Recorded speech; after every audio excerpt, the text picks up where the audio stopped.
10:30 I'll go for the Britons. We'll start with broadcast for immediate use. Amy, do you want to start us off? Yeah, hi, it's Sky Sports.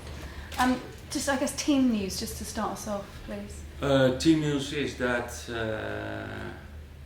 one player, Stephen Davis, is doubtful for this Saturday. He came back from the North Island team with a Crohn problem, and tomorrow we have to take that decision if he is fit enough to play on Saturday. Sorry, what problem? Crohn problem. Fraser Forster, how's he doing? He's down, of course. I spoke with Fraser last week, and the operation what he had last week is okay, but he will be out for a long time, and at least for this season, and then we have to know and to wait till when he will be out. That's difficult on this moment to say. There's been quite a lot said in terms of it could be up to a year. Is there but it's always difficult. Look to the situation of Jay Rodriguez. If you say it's 4 months, if you say it's 7 months, after 7 months you will get the answers. How is the situation about Fraser? Like I had to respond a lot of questions about the situation of Jay Rodriguez, but at least this season, and then we will see for the next season. How much of a blow is him being out for you? Of course, he's a fantastic goalkeeper, and he was and is the number one for us. But like every player, you need always good substitutes for that position. And Kelvin Davis is a very experienced goalkeeper. He played against Burnley very good, and he had fantastic saves in that game, and he has a lot of experience, and that's important in the last 8 games so far this season. Pelle obviously scored against England. Are you hoping that's going to give him a lift that he might need? I hope, because strikers, they live all about scoring goals, and everybody knows he's a little bit struggling in scoring goals, but for the team he's doing well. But of course it's always about scoring goals for strikers, and there was a good goal, and we hope he will score again from this weekend. Bertrand's about 4th or 5th down the pecking order for England. Do you think that's fair, or do you think he deserves to be higher? It's a difficult question. In Southampton we don't have that problem. We are using homegrown players, and we're using young players, and we have a very good academy, and it's for the English people. I'm Dutch. With regards to Greg Dyke's homegrown plans, what have you thought about that as a club who do have a great academy set up? Do you think that this will affect your structure in any way, and what were your sort of thoughts when you went through it? No, I think all is about to have a good structure in the club, a good organization in the club, to bring in good talents, good coaches for them, and to have a manager in the club who believes in young players and who believes in homegrown players like me. Because if you watch this season, if you look back this season, a lot of under 21 players make his debut for the club and for the first team, and that's good. But it's all about the academy, to bring good players, good talents, to have good coaches. I think that's the most important. Obviously you'll be aware of what Greg Dyke's plans are. The players, for example, to be homegrown have to have played here for 3 years between the ages of 50 and 80. But that's so difficult. It's up to the English Federation. Everton. Southampton only ever won there. Everton, you've only ever won there once in the Premier League as a club. How tough a test do you think Everton are going to be for you guys? It's a tough test, because I think Everton deserved a higher position on the table, because I like the way how they play football. I like the way how Martinez is doing his job. Good individual qualities in the squad. Difficult season for them. I think one of the reasons because they play the European League on Thursday, the risk to have more players injured. You have to travel, the focus, it's more difficult after that great season what they had last season. But it's tough because they won the last 2 games. They had a difficult position. But now I think the team is more confident and it will be a tough game, but at least it will be a nice one. Because what I said before, I like how they play, but we play a little bit the same. Because the way how we play is about winning and not about controlling and defending. And that makes the game a little bit more open than I think what normally is.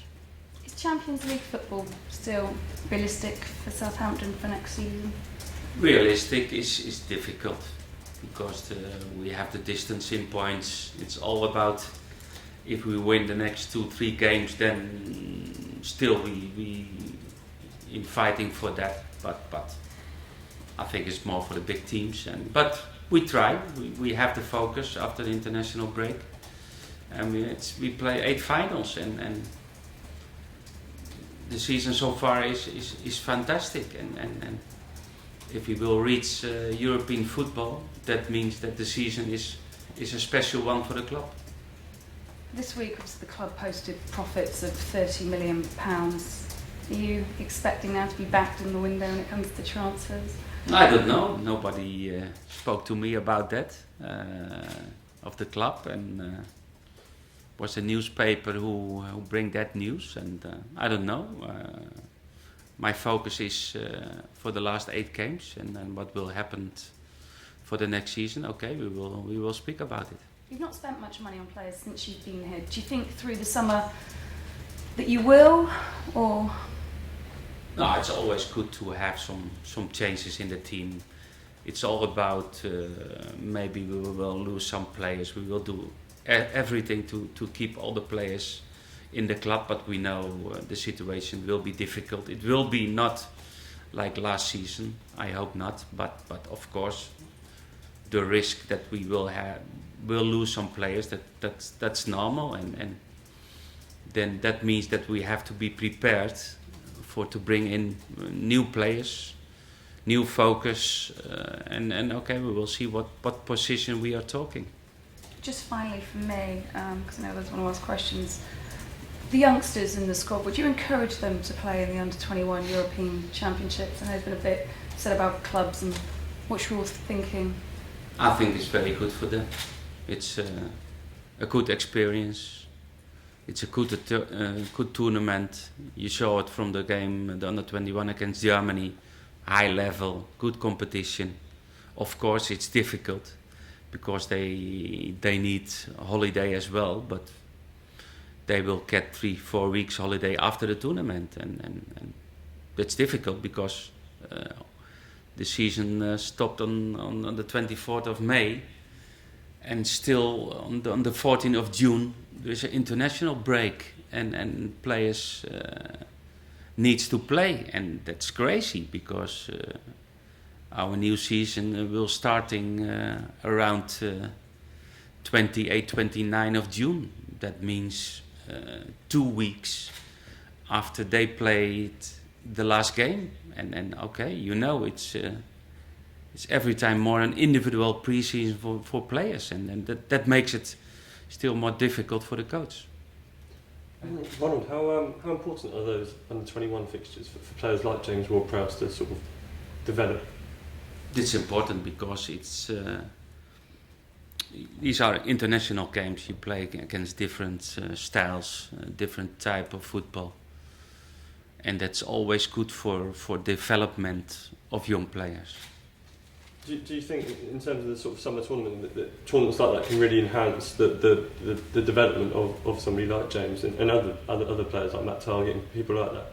No, that's the competition on the highest level for them. It's important, and in the case, for example, for James Ward-Prowse, he wasn't playing in the last few games, and he got the possibility to show his qualities, and that was good for him confidence. He scored a goal, he played well, and that makes and that's good for the confidence of the player. And I believe in development that they need competition against other countries, and like Germany, like Italy, and that's very important for young players. A lot's been said in England that the sort of transgression between sort of under 21 and seniors is perhaps not where it should be. But do you think sort of blooding them in at under 21s and then that's the way to do it properly, like Germany won? I think if England under 21 play the tournament this summer, they need all the young players. The players are allowed to play, even when, in my opinion, they play in the first national team. It's a big tournament for them, and it's good for young players. Just finally, I know you said that people always ask you questions about Joe Rodriguez, but what is the sort of very latest on his recovery? He is now on his last part of training with the group, and that means that he will be normally in 4 or 5 weeks. He will be ready for playing. Well, Ronald, you mentioned how Everton have had a difficult season because of being back in Europe. Sorry, are there lessons you can learn there for next season with potential Europa League or even Champions League? Oh, that's true. That makes it still the European League is more difficult than the Champions League, because you play on Thursday and you have to travel maybe on Friday and Sunday. It's only 2 days. If you play Tuesday, Wednesday Champions League, still you have 3 or 4 days, and that's more difficult. But for the club, it's important. For the players, it's important because it's a nice experience, and you have to handle with the squad about freshness of the players, and of course you will have more risk about injuries. But it's always good to have that example if you go to Europe. Is it inevitable then that Premier League form will suffer if you're in the Europa League because of the things you mentioned? Unless you've got an enormous squad, perhaps. Yeah, that's the problem sometimes for teams like Everton, Southampton. The big teams have so much players, and they can handle 2-3 competitions. And for us, it will be more difficult. But that's one in the reasons in my plans for next season. Maybe we need more numbers, more experienced players, to have the possibility, if you play for Europe, to have enough good players to handle both competitions. I'm sorry if you've answered this already because I was late coming in, but you mentioned buying players in the summer perhaps, but are you going to look to buy a new goalkeeper because of Fraser's long-term injury? Of course, it depends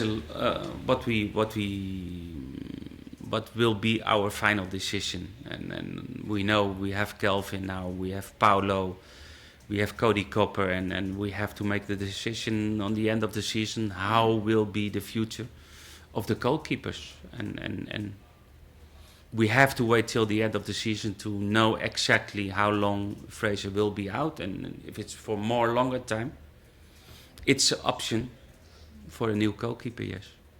And just finally, there's this wonderful video on the club's site of when Kelvin returned to the dressing room after the Burnley game. All the squad were in there and gave him a great reception when he came in. How did he react? Fantastic. It's always nice to have that feeling, because he didn't play, but he was really always the club captain, in my opinion, somebody who is always putting the team in front himself, and that's a great quality. And so I was impressed by his actuation, how he played, how quiet he was, how comfortable he was on that time, but that means a lot of experience.